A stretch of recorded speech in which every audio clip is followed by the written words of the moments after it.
और अब आपको बताएं कि मुल्क भर में तजावुजात की भरमार शहरियों का इम्तिहान बन गए। कराची, लाहौर, पेशावर, क्वेटा और इस्लामाबाद समेत तमाम बड़े शहरों के बेशतर फुटपाथों पर कब्जा किया जा चुका है। कहीं पतारे लगे हैं तो कहीं ठेले। मजबूरन पैदल चलने वालों को सड़क पर चलना पड़ता है, जिससे हादसात बढ़ गए हैं। सुप्रीम कोर्ट ने मुल्क भर में फुटपाथों से तजावुजात हटाने का हुक्म दिया, लेकिन अब तक अमल दरामद नहीं हो सका।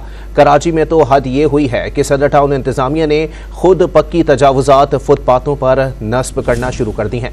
इसी हवाले से मजीद जानते हैं डॉन न्यूज के नुमाइंदे आसिम खान से, जो इस वक्त उर्दू बाजार में मौजूद हैं। आसिम, कहीं कोई ऑपरेशन नजर आ रहा है तजावुजात के हवाले से, और उर्दू बाजार में तजावुजात की क्या सूरत हाल है?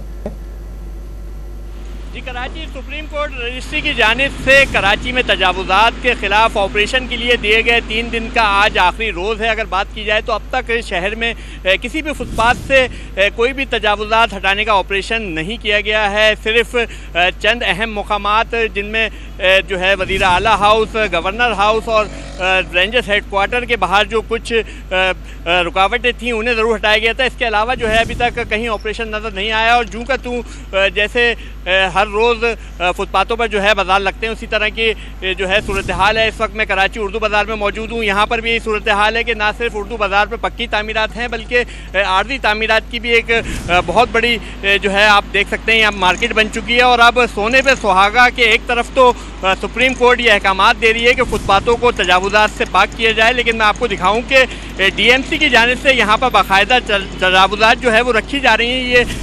ये दुकान बनाई गई है, केबिन बनाए गए हैं बाकायदा शटर लगा के, और अब दुकानदारों को जो है ये कहा जा रहा है कि वो इसमें मुंतकिल हों और इनसे जो है महाना इनसे लिया जाएगा। ताहम केएमसी की जानिब से जो है इसकी नफ़ी की जा रही है। उनका ये कहना है कि पहले भी ये हटाए गए थे केबिन, लेकिन अब दोबारा जो है सदर टाउन की जानिब से लगा दिए गए हैं। दुकानदारों से बात करूँ तो उनका ये कहना है कि केएमसी और डीएमसी जो है महाना बुनियाद पर मुबैना तौर पर उनसे भत्ता वसूल करती है, और इसीलिए जो है ये तजावुजात जो है कायम है, और अब तक इनके खिलाफ कोई ऑपरेशन अमल में नहीं आया।